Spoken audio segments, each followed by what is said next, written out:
Question number 6 है, two numbers are in the ratio 5:8. If 9 is added to each number, we get a new ratio 8:11. Find the number. तो सबसे पहले हम solution की तरफ जाते हैं, because the ratios of two number हमें गिवन है 5:8. हम क्या करेंगे, एक नंबर लेट करेंगे, फर्स्ट कर लेते हैं हम, वो नंबर x है, उस x को मल्टीप्लाई करवा देंगे ईच नंबर के साथ. देन द नंबर ये जो हमारे पास रेशियोज है वो क्या बन जाएगी, 5x और 8x. ये दो नंबर हमारे पास बन जाएंगे and the ratio becomes 5x ratio 8x. इनको हम रेशियो में राइट कर सकते हैं. नाउ अकॉर्डिंग टू कंडीशन के मुताबिक हमने इस रेशियो के जो नंबर है उनमें 9 को ऐड करना है और जब हमारे पास न्यू रेशियो बनेगी वो 8:11 बनेगी. तो आ जाते हैं सोल्यूशन की जानब. तो ये आ जाएगा 5x plus 9 over 8x plus 9 is equal to 8/11. Same cross multiplication करेंगे, 11 मल्टीप्लाई करेंगे 5x प्लस 9 के साथ और 8 को मल्टीप्लाई करेंगे 8x प्लस 9 के साथ. 11 को 5 से मल्टीप्लाई किया 55x प्लस 11 को 9 से किया तो 99. 8 को 8x से मल्टीप्लाई किया 64x, 8 को 9 से किया तो 72. कैपिटल जो वैल्यू है वो यहाँ पर है तो 99 इधर ही रहा, ये प्लस का 70 इधर आकर 72 माइनस हो गया. 64x minus 55x. 99 में से आप 72 को कट करेंगे तो आपके पास आ जाएगा 9 में से 2 चले जाएंगे 7, 9 में से 2 गए आप 7 गए आपके पास 2, तो ये आपके पास रह गया 27. इसी तरह 64 में से आप 55 को कट करेंगे तो आपके पास क्या बचेगा 9x. हमने वैल्यू निकाली बेटे x की, तो 27 के नीचे 9 जाकर डिवाइड हो जाएगा और x एज इट इज यहाँ रह जाएगा. 3 पे कट होती है, 3 3 का 9, 3 9 का 27. 9/3 इज इक्वल टू x. मजीद देखिए कट होते हैं, 3 1 का 3 और 3 3 का 9, तो 3 इज इक्वल टू x. ये हमारे पास x की वैल्यू आ गई. अब क्वेश्चन में उसने हमने पूछा था कि वो दो नंबर बताएं, जो नंबर आपके पास क्या निकले. तो पहला नंबर हमारे पास 5x था, दूसरा नंबर हमारे पास 8x बना था. जो हमारे पास x की वैल्यू आई वो हम इसमें पुट करेंगे और हम वैल्यू निकालेंगे. तो लिखते हैं first number is equal to 5x. तो x की जो वैल्यू यहाँ पर आई है वो इसमें पुट कर देंगे तो क्या आ जाएगा 5 × 3 इज इक्वल टू 15. तो फर्स्ट नंबर हमारे पास क्या आ गया 15. अब हम सेकंड नंबर फाइंड करते हैं. सेकंड नंबर वो हमारे पास बैठे हैं 8x. जो x की वैल्यू आई है वो वहां पर पुट करेंगे तो ये आ जाएगी 8 × 3 इज इक्वल टू 24. तो ये आपके पास सेकंड नंबर आ गया. हेंस लिखेंगे hence the required numbers are, तो कौन सा आया 15 और 24. ये आपके पास क्या आ गया आंसर. लेक्चर के साथ आपके साथ हाजिर है. चैप्टर नंबर 3 का क्वेश्चन नंबर 7 करने जा रहे हैं आज हम. तो 7 क्वेश्चन में वो कह रहे हैं कि if 10 is added in each number of the ratio 4:13 we get a new number ratio 1:2. What are the numbers. हमारे पास क्वेश्चन दरअसल तो ये कहना चाह रहा है कि आपके पास इस रेशियो के साथ आपने एक नंबर लेट करना है.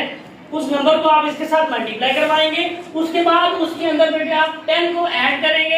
ऐड करने के बाद जो न्यू रेशियो बनेगी वो 1:2 बनेगी. तो सॉल्यूशन की जानब चलते हैं. Because the ratio of two number is 4:13.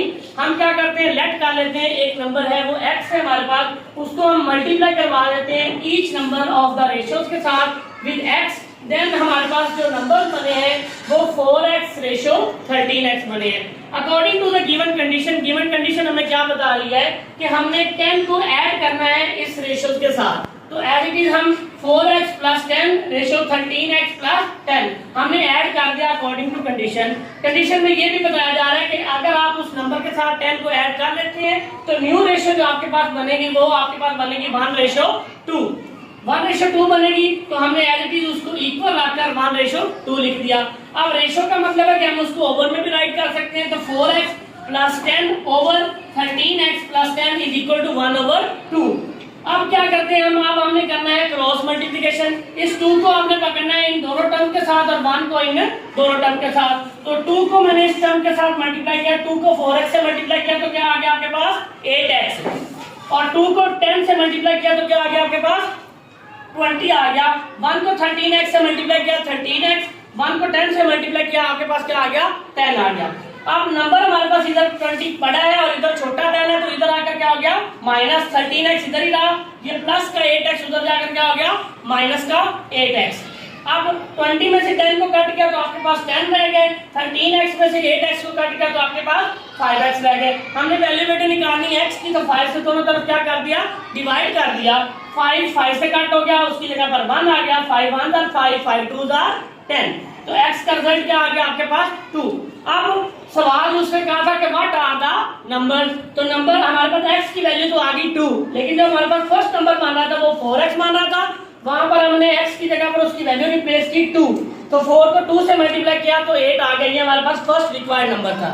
उसके बाद हमने सेकंड नंबर फाइंड करना था, सेकंड नंबर हमारे पास था 13x, उसमें हमने x की वैल्यू रिप्लेस की 2, तो वो हमारे पास बन गया 26, तो वो हमारे पास सेकंड नंबर था। तो हमारे पास जो रिक्वायर्ड नंबर हमने फाइंड करने थे वो एक आपके पास आया है 8 और दूसरा आपके पास 26। एक आपके पास है find the cost of 8 kg mangoes if 5 kg of mangoes cost is Rs 250। हमने 8 kg मैंगोज की कॉस्ट बतानी है, तो सॉल्यूशन पे बढ़ते हैं, लेफ्ट करते हैं कि कॉस्ट ऑफ 8 kg मैंगोज वो है हमारे पास क्या है x है। इसको हम प्रोपोर्शन में राइट करते हैं, तो हमारे पास जो केजीज में वैल्यूज दी जाती है उनको हम प्रोपोर्शन से पहले और जो उनकी दूसरी वैल्यूज उनको बाद में, तो 8 kg ratio 5 kg proportion x ratio 250। एक फार्मूला हमने पिछली क्लासेस में भी पढ़ा है, दोबारा हम रिवाइज करवा देते हैं कि जब आपको पास कोई चीज प्रोपोर्शन में लिखी जाती है तो उसमें फर्स्ट और लास्ट वाली जो टर्म होती है वो आपके पास एक्सचेंज कहलाती है, और सेकंड और मिड वाली जो दो टर्म्स होती है वो आपके पास क्या कहलाती हैं मीन्स कहलाती हैं। तो फॉर्मूला आपके पास बनता है product of exchange is equal to product of means. तो एक्सचेंज पर हमारे पास वैल्यू 8 है और 250 है, तो 8 को मल्टीप्लाई करवा दिया 250 के साथ, और जो मिड में दो टर्म हमारे पास पड़ी है वो 5 और x है, तो 5 और x को मल्टीप्लाई करवा दिया। हमने वैल्यू फाइंड करनी बेटे x की, तो ये 5 इधर मल्टीप्लाई हो रहा है, इन दोनों के नीचे ये आकर क्या हो जाएगा डिवाइड हो जाएगा, तो 8 multiply 250 over 5 is equal to x। अब हम इसको कट करेंगे तो 5 1 are 5, 5 5 are 25, 0 as it is वैसे आ गया। ऊपर हमारे पास नंबर बचे हैं 8 और 50, 8 और 50 को जब हम मल्टीप्लाई करेंगे 8 0 0, 8 5 are 40, तो RS क्या आ गया आपके पास 400, ये आपके पास x की वैल्यू आई। x की वैल्यू हम लिख देंगे कि cost of 8 kg mangoes is Rs 400। हमारे पास if a ratio b is equal to 7 ratio 6, find the value of 3a plus 5b ratio 7b minus 5a। तो जो चीज हमारे पास गिवन है पहले हम वो राइट कर लेते हैं। हमारे पास गिवन है a ratio b is equal to 7 ratio 6, अगर रेशियो है तो इसको हम ओवर में भी राइट कर सकते हैं, तो ये आ जाएगा a over b is equal to 7 over 6। दूसरी भी चीज हमारे पास रेशियो में गिवन है, उसको भी एज इट इज राइट कर लेते हैं पहले 3a plus 5b ratio 7b minus 5a। अगर रेशियो में तो इसको हम ओवर में भी लिख सकते हैं। अब हमारे पास क्योंकि वैल्यू a over b की गिवन है, यहाँ पर हमारे पास a और b अलग-अलग है, लेकिन इनके ओवर में b नहीं है। अगर ओवर में b नहीं है तो आपने घबराना नहीं है, आपने क्या करना है डिवाइड कर देना है न्यूमिनेटर एंड डिनोमिनेटर को बाय b के साथ। तो न्यूमिनेटर और डिनोमिनेटर को b के साथ हमने जब डिवाइड किया तो ये आ गया 3 into a, इसके ओवर में क्या आ जाएगा b प्लस 5, b के ओवर में क्या आ जाएगा b 7, b के ओवर में b माइनस 5, a के ओवर में b, ये b से कट गया और ये वाला b से कट गया। उसके बाद आपके पास रह गया पीछे 3 into a plus over b plus 5, 7 minus 5 into a over b। हमारे पास a over b की वैल्यू है 7 over 6। Putting the value of a over b 7 over 6, जहां जहां a over b आ रहा है वहां 7 over 6 पुट कर देंगे, तो ये आ जाएगा 3 into 7 over 6 plus 5, 7 minus 5 into 7 over 6। तो 3 को 7 से मल्टीप्लाई किया आपके पास आ गया 21 over 6 प्लस 5, और 7 वैसे आ गया एज 5 को 7 से मल्टीप्लाई किया तो आपके पास आ गया 35 over 6। ऊपर वाले का बेटे एलसीएम लेंगे तो वो आ जाएगा 6, 6 का एलसीएम सेम है तो ऊपर वाला नंबर एज इट इज आ जाएगा, इसके नीचे कुछ नहीं है तो 1 है, 6 को 1 पर डिवाइड किया आंसर 6, 6 को 5 से मल्टीप्लाई करेंगे क्या आ जाएगा 30।